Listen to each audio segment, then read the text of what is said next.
हर हर महादेव दीदी, मैं लेकर आई हूँ जितिया व्रत कथा, जिसमें एक गरीब माँ कैसे जितिया व्रत करती है। इस कथा के माध्यम से आप लोग अंत तक जरूर सुनिएगा दीदी। एक समय की बात है दीदी, किसी गांव में पार्वती नाम के एक महिला अपने 2 बच्चे के साथ रहती थी। दुर्भाग्य से कुछ समय पहले ही उसके पति का देहांत हुआ था, जिसके वजह से पार्वती के घर की स्थिति बहुत ही खराब थी दीदी। उसके घर में कोई कमाने वाला नहीं था।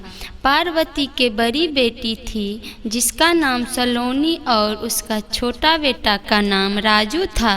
उन लोगों के लिए एक समय के खाना जुटता नहीं था दीदी। तब उसकी बड़ी बेटी ने मम्मी से बोलती है, मम्मी हमको बहुत ज़ोर से भूख लगी हुई है। तब उसकी मम्मी बोलती है, ठीक है बेटा, मैं देखती हूँ कहीं काम खोजूँगी तो वहाँ से लाऊंगी तब खाना। उनकी बच्चे लोग भूखे रहते हैं और पार्वती काम करने के लिए चले जाते हैं दीदी। जब काम करने के लिए जाते हैं कहीं नहीं काम मिलते हैं। एक बड़े सेठ के घर में जाती है। वहाँ सेठानी से पूछती है पार्वती, मेरे लायक कोई काम हो सेठानी जी तो मैं कर दूंगी, मैं सारे काम कर लेती हूँ। तो बोलती है सेठानी, इसके बदले मैं पैसे नहीं दूंगी, मैं तुमको खाना दे दूंगी।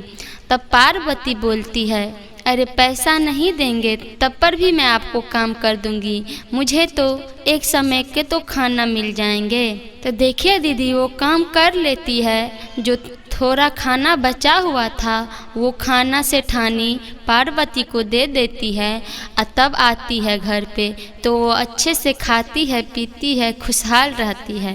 इसी तरह दीदी रोज़ रोज़ काम करके कुछ उसको खाना मिल जाते थे और इसी तरह खुशहाल से रहते थे। कुछ समय बाद सलोनी को अपने पसंद के लड़के से शादी करा दी जाती है, जो कि सलोनी के ससुराल वाले सब बहुत ही धनी मनी थे, बहुत ही अच्छे परिवार से थे। देखी दीदी, सलोनी अपने परिवार में बहुत ही अच्छे से रहने लगी और कभी अपनी माँ को याद नहीं करती थी, भाई को भी याद नहीं करती थी। 2 साल 3 साल भी बीत गए तब पर भी वो फ़ोन करके न कोई चिट्ठी न संदेश कुछ भी नहीं भेजाती थी। वो अपने मन में सोचती थी कि मैं अपने मायके वाले से रिश्ता रखूँगी तो मेरे पति लोग से पैसे मांग लेंगे। इसी वजह से दीदी सलोनी ने अपने माँ और भाइयों को निरस दी है।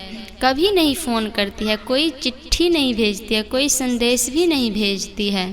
तब उनको भाई को याद आता है, 2 साल बीत गए माँ, अभी तक दीदी न कभी फ़ोन की है न खबर ली है, तो मुझे बहुत ही याद आ रही है बड़ी बहन को। तब पार्वती कहते हैं, मेरे पास तो भाड़ा के लिए भी पैसे नहीं है बेटा, तुम कैसे जाओगे। तब राजू बोलते हैं, मम्मी तुम सेठानी जी से क्यों नहीं बोलती हो कि खाना देने के लिए, पैसा देने के लिए। तभी पार्वती बोलते हैं, कल तो जितिया भी है, कल नहाने खाने का दिन है, मैं जाऊंगी सेठानी के पास, जो सेठानी जी देंगे मैं वो लेकर आऊंगी। जब पार्वती अपने सेठानी के पास जाते हैं दीदी, तब उनके सेठानी 2 रोटी का आटा देती है तो वो चली आती है घर और उसी आटा गूंद कर रोटी बनाती है। एक रोटी जितवाहन भगवान को चढ़ा देती है और एक रोटी अपने बेटे राजू को दे देते हैं। वो राजू एक रोटी को पुटली में बांध कर अपने बहन के पास जाने लगता है। जब चलते चलते उनको पाँव दुख जाता है तो एक वृक्ष के पास बैठ जाता है। जब दोपहर हो जाता है दीदी तो उनको बहुत ही ज़ोर से भूख लगने लगती है। जब भूख लगता है तो मन ही मन सोचता है, अरे भूख भी लगा है, मैं क्या करूं, थोड़ा दूर और जाऊंगा तो बहन के घर पहुंच जाऊंगा, तो मैं ये पुटरी यहीं पे रख देता हूँ। राजू वहीं पे पुटरी रख देते हैं दीदी और अपने बहन के पास चलने लगता है। चलते चलते जब शाम हो जाते हैं तब उनको गांव पहुंच जाते हैं। तब सलोनी अपने भाई को देखते हैं तो बोलते हैं, अरे राजू यहाँ आया, किस लिए आया है। तब वो अपने राजू से बोलते हैं, अरे राजू कैसे हो, ठीक हो, यहाँ पे किस लिए आया है। तब बोलते हैं दीदी तुम कैसी हो, ठीक हो ना। रास्ते में बोलती है, घर के बाजुए से, घर के पिछवाड़ में थी खड़ा, तभी बोलती है अरे तुम कैसी हो दीदी। तो बोलती है ठीक हूँ, तुम यहीं रहो, अंदर मत जाना, तुम्हारे जीजा बहुत ही खराब है, मारेंगे पीटेंगे, तुम मत जाना अंदर। तो बोलते हैं ठीक है दीदी मैं यहीं रहूँगा। तो बोलती हैं यहाँ नहीं रहो, चलो मैं तुमको पिछवाड़े वाले में रखती हूँ। तो घर के पिछवाड़े में उनको बैठा दिया और वो अपने घर चली गई। जब रात हो जाता है दीदी, वहाँ पे राजू इंतज़ार करते करते बोलते हैं कि मेरी दीदी आएंगे। जब घर में उनको पकवान अच्छे अच्छे बन रहे थे तो राजू कहते हैं अरे मेरे लिए बहन कितना स्वादिष्ट स्वादिष्ट आज खाना बना रही है, मैं आया हूँ ना इसी के वजह से मेरे बहन ने स्वादिष्ट स्वादिष्ट खाना बना रही है। जब बहुत ही रात हो जाता है, 10 से 11 बजने लगता है, तब उनको सुबह का भूखा, शाम का भूखा, 11-10 बजे तक भूखा ही रहा। तब उनकी बहन आती है 10 से 11 बजे, तब बोलते हैं ले राजू ये दूध पी लो। तो राजू देखता है जब दूध में 1 गिलास दूध ले आती है, उसमें मक्खी सब पड़ा हुआ। तब राजू बोलते हैं दीदी इसमें तो मक्खी पड़ा हुआ है, अरे पी लो, मक्खी हटा दो और पी लो। तब राजू बोलता है ठीक है दीदी। मन ही मन कहता है मैं तो भूखा हूँ, मैं क्या करूँ, मैं पी लेता हूँ। तब वो दूध पी लेता है और उसकी बहन सलोनी बोलती है कल तुम सुबह ही चले जाना। तो बोलते हैं ठीक है दीदी मैं यहीं आज आराम कर लेता हूँ और चले जाऊँगा मैं सुबह। वहीं दीदी पिछवाड़े में सो गया राजू।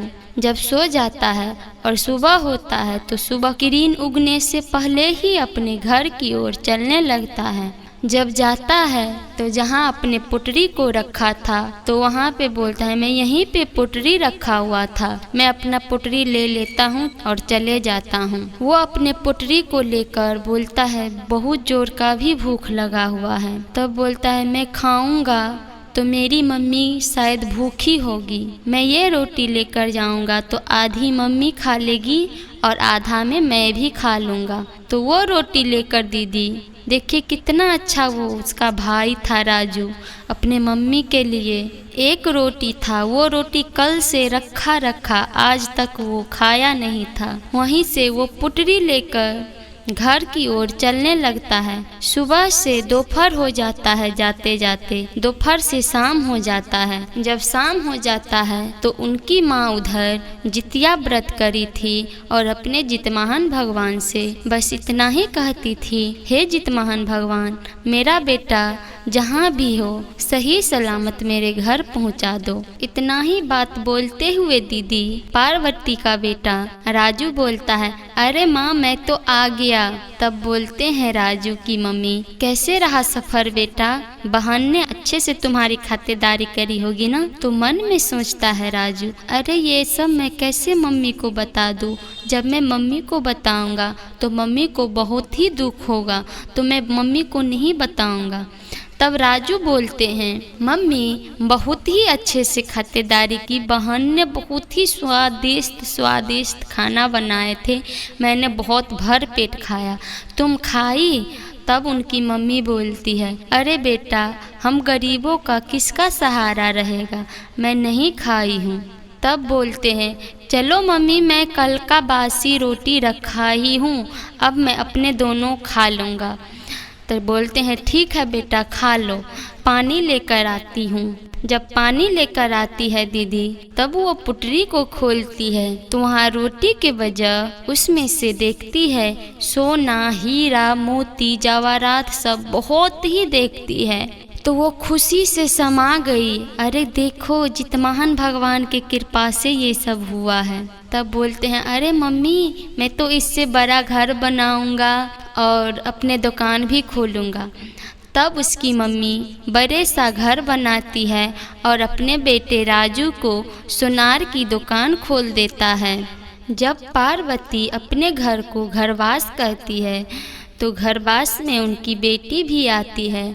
तो देखते हैं अरे मेरी मम्मी तो इतना अमीर हो गई, इतना धनिक बन गई, कैसे। तब उनकी माँ बताती है ये सब जितमहान भगवान की कृपा है बेटी, भगवान जितमहान की कृपा से मेरा बच्चा भी अच्छा है और मेरा सुंदर सा महल भी बन गया है बेटी, और मेरा दुकान भी खुल गया है। तभी दीदी उनकी बेटी मन ही मन बोलती है, अरे ठीक है। दीदी सच्चे मन से पार्वती ने अपने जितवाहन भगवान को पूजा की और उनकी बच्चों की भी रक्षा हुई, जो इतना घने जंगल में गया था। दीदी देखिए, वहाँ पर तो बाघ, शेर, सांप, कीड़ा मकोड़ा तो होता ही होगा, उनको वहाँ पर भी सुरक्षा मिला और अपने घर भी सुरक्षा से आ गया। और जब पोटरी खोलता है तब देखता है दीदी सोना चांदी से भरा हुआ। सब जितवाहन भगवान की कृपा है दीदी। दीदी इस कथा को सुनते हुए, हुकार भरते हुए मैं भगवान जितवाहन से इतना ही प्रार्थना करती हूँ, हे जितवाहन भगवान, आप सबके बच्चों को रक्षा करना, उसके साथ साथ मेरे भी बच्चों को रक्षा करना। बोलिए जितवाहन भगवान की जय।